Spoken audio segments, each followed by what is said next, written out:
Welcome back, boys. How's it going? We have an excellent day today. We got a whole bunch of car parts in. It's gonna be great. If you're not subscribed, you might as well subscribe. Now, to start things off, our boys, Ralph Brothers, they super kind. And they just wanted to help out the build. I didn't do anything. They sent it all themselves. But they sent some 80-pound injectors. So that'd be neat. We were gonna need injectors anyway, so that works. And then, to complement those, we got an On3 Performance triple pump hanger to go with just our one Walbro 450 pump for now. I'll probably end up adding a second one when we build the fuel system bigger, because right now we're just gonna use the factory rails and stuff, so. This for now. We also got some Dash 10 stuff for our oil return line. We got this 5/16 the Dash 6 AN adapter for our fuel rail, so we can use AN lines on our fuel rail. I missed you guys. Let's do some things. I kind of just want to look over what's in this fuel pump hat box. Obviously I know we got this, but they give you a whole bunch of other things in here too. So they give you 2 wires, and they're not even stripped or pinned or anything, so that's cool. This is made for a plug, I think. Like an electrical plug, unless they just tell you to feed the wires through it. So look, it looks like there's supposed to be a plug here that I didn't get, and the wire just fit through it, but I'm guessing it was supposed to be an electrical plug. That's kind of lame sauce. With this kit they give you like a Dash 10 feed, Dash 8 return, which is like fine and dandy, except I plan on using Dash 6 feed and return for now, because I have the line and the fittings. I just don't have these fittings. And then they give you a bunch of fittings here also to go up in here. So if we're only using one pump, we gotta block off 2 of these. So here's the fittings that I'm talking about. These are just like GM Quick Connect fittings. So now it's Dash 6, and then we also have our 5/16 Quick Connect one too. So there now, both our rails are adapted to Dash 6. I know one's blue, but that's okay. In case you didn't notice, we're pulling the engine out right now. You know why? It's junk. We're putting the super engine in it. 2J swap Mustang. Should have did that in the first place. No, but for real, we're just pulling it out to put the oil return line in and tap our oil feed line.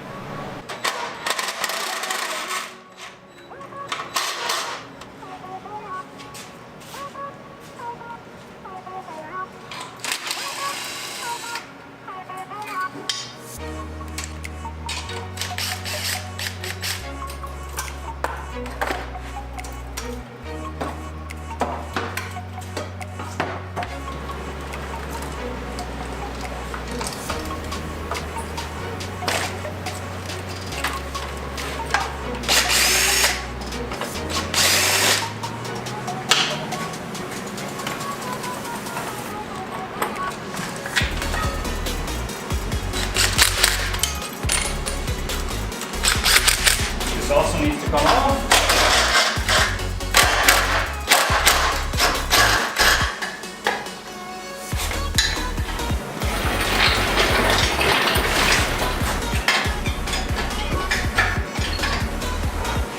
I was so confused why it wasn't coming out.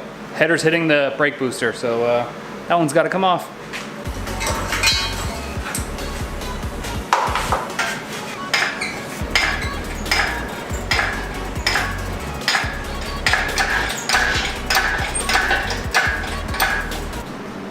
You can tell where we fired it up with no exhaust gaskets on it. It's pretty funny. I wonder if the other side, oh, can't see. Yeah, it's definitely the same.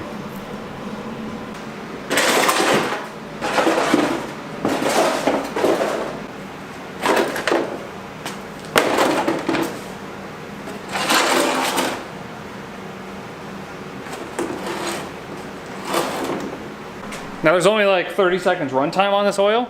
I'm gonna junk it because it was only like $18 oil. But I mean, there's like no huge chunks of metal coming out of it, so that's good. That's a good sign.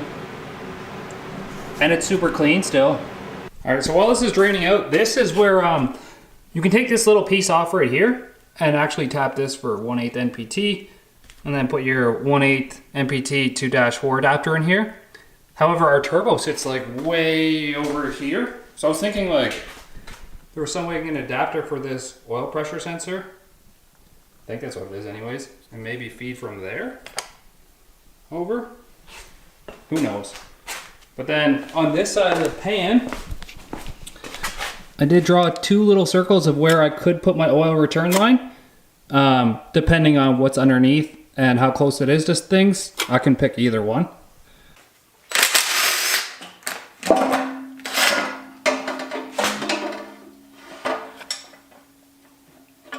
So this is the bulkhead fitting I'll be using here. It's a -10. It's normally for like a fuel cell, but I hope it'll work with oil too.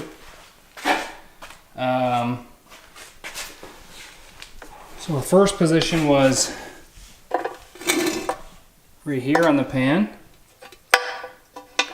behind this second bolt, but I think we're gonna hit the pickup tube if we put it there.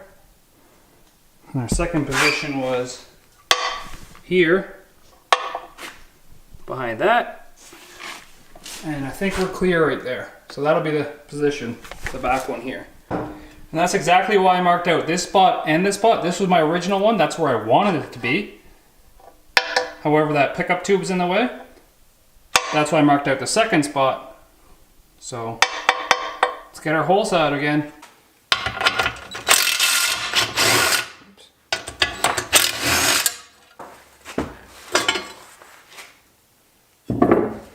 I guess obviously we want to keep the most shavings we can out of here. So in this case, I'd rather drill this too small with this hole saw. Like this one doesn't fit over it. It's gonna wobble a little bit and then make the hole bigger anyways. However, I'd rather make it a little bit too small and have to Dremel it out a bit instead of making it too big and then fucking the pan. So let's see if we can make this work now. No wonder our wastegate didn't drill straight.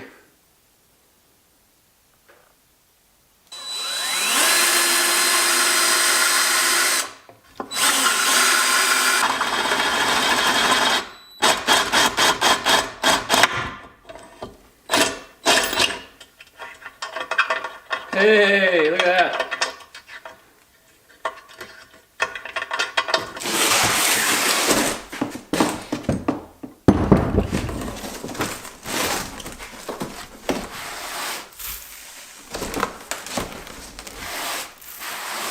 I'm going to attempt to give this a good surface to seal to, so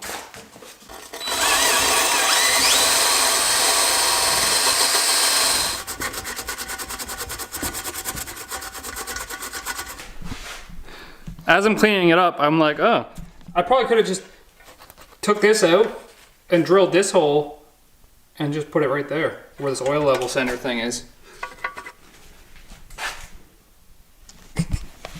That was super silly of me. Too late.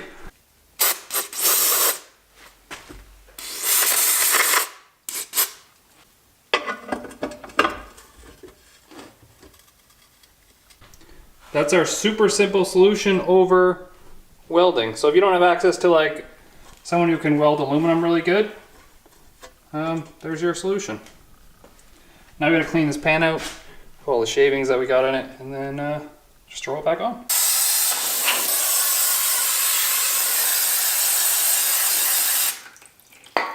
Now that we're in here, I almost forgot, we can pull this off too. And this is connected to like the oil pressure.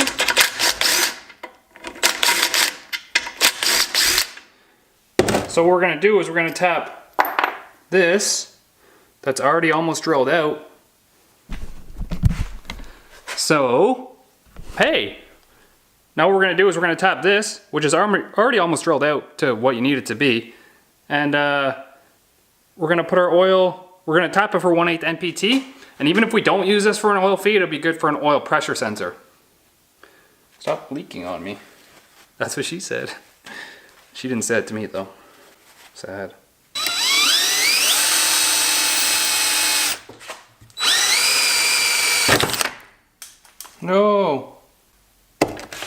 fail videos. It's like they knew you were gonna put turbos on here. So my tap kit is like all the way out my car, and I'm not going all the way out my car to go get the handle for my tap kit. So I'm using a big wrench. I'm just gonna swing it around and almost graze my nipple and get turned on a little bit. That's what kind of YouTube channel you stumbled upon. You get turned on by grazing nipples.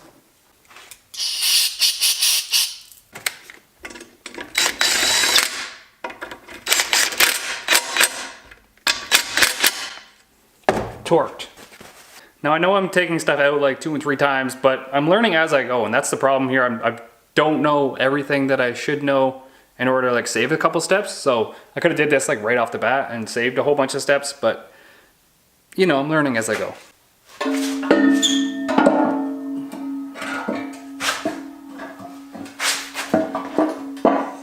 I didn't think about this.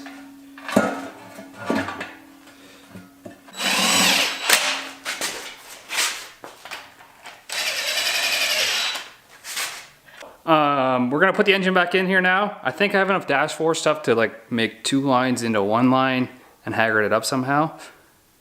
And we'll build our return line, get some oil. We might be able to fire it up and see the turbo spin. That'd be pretty cool, right?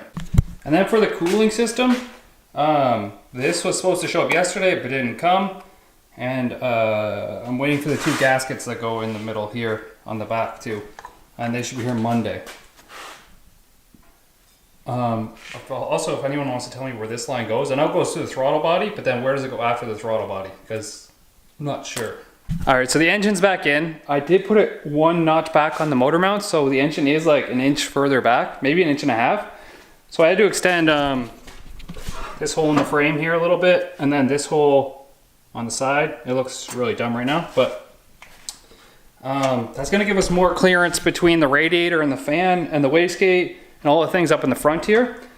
It might be a little tight for the transmission. We'll see when it comes that time, I guess.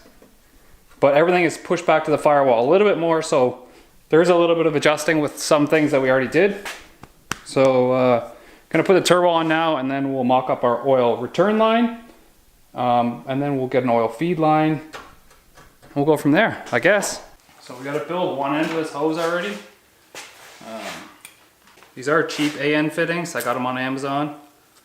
They might be a bit tricky to get to work. But to find out, this is like the Amazon build. I keep calling it eBay, but Amazon's better for Canadians. 2-day shipping. Some people are probably like, ha, we get same day, but I live in the butt-fuck middle of nowhere, so it's always 2-day shipping for me. This is how awesome our Amazon fitting is. This is a dash 10 fitting. I understand it's not all the way closed yet. This is a dash 10 wrench. It doesn't fit. So hopefully it screws onto our dash 10 return fitting, I guess. So here's our first problem with our Ling Long turbo and our Ching Chong lines, is that this doesn't fit because when I put it on, it just comes and hits the compressor housing. So this might have a bit of room in it to move over, maybe.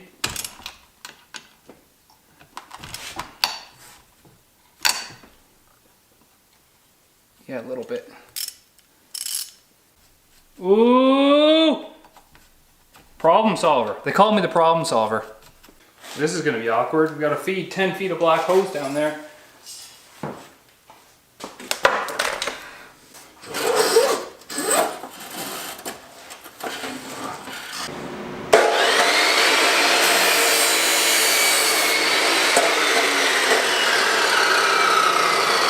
All right, so we ended up going with straight off the turbo and then a 45 going into the pan.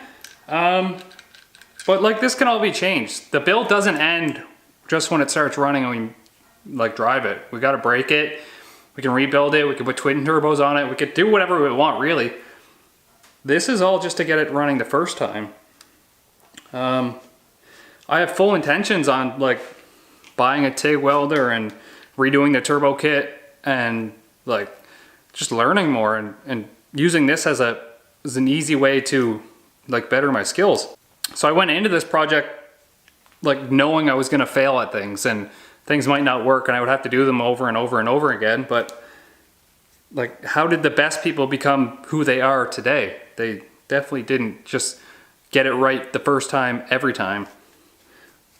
Granted, they probably put more work in than me and do more research and don't just do things without knowing how to do them. But that's just me. I learned by failure. I learned by trial and error. Once I get this line together, I have to run inside and run some water through it, clean it out. So I'll be back in a bit. So here's our return line. Comes down from that janky ass hole we cut. And then ends up in there. Probably can't see it on camera. Let's get my flashlight out. There it is. You see it now? Yeah, you can. And now we're gonna steal the oil feed line off this one. I feel bad for you, car. I'm so sorry. But we need this. Sick.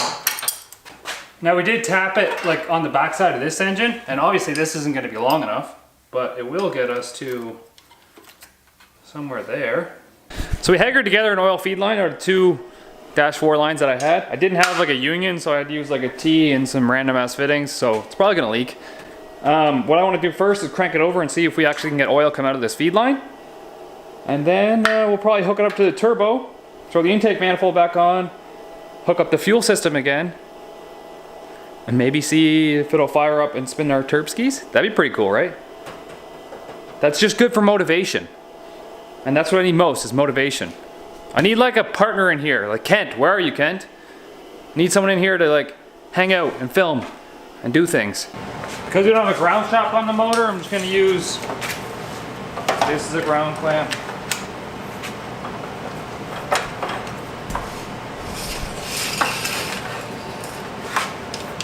Just to ground the starter.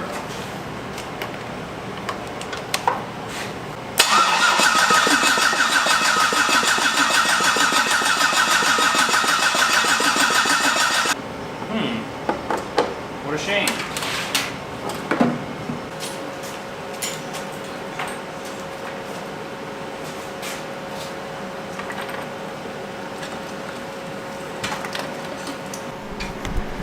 I forgot the reason that we moved the engine ahead instead of backwards last time was because the intake manifold actually hit the firewall. I need to grind that down a bit.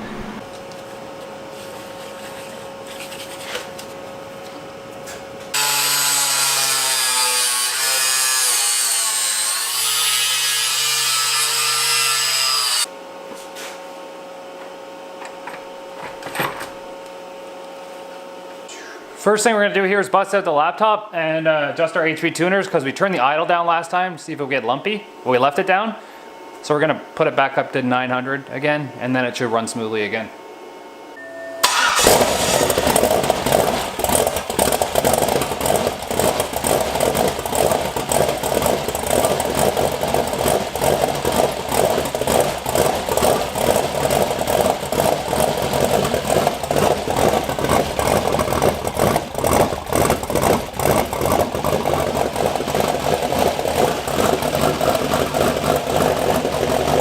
So I couldn't actually get the HP tuners to connect there, which was really weird. I don't know what's going on there. And yeah, so it ran like shit, and then it started smelling really bad in here, so that's why I shut it off. Yeah, that's it for now, guys. I'll see you guys next time. I'm gonna keep tinkering a little bit, and I'll check you later.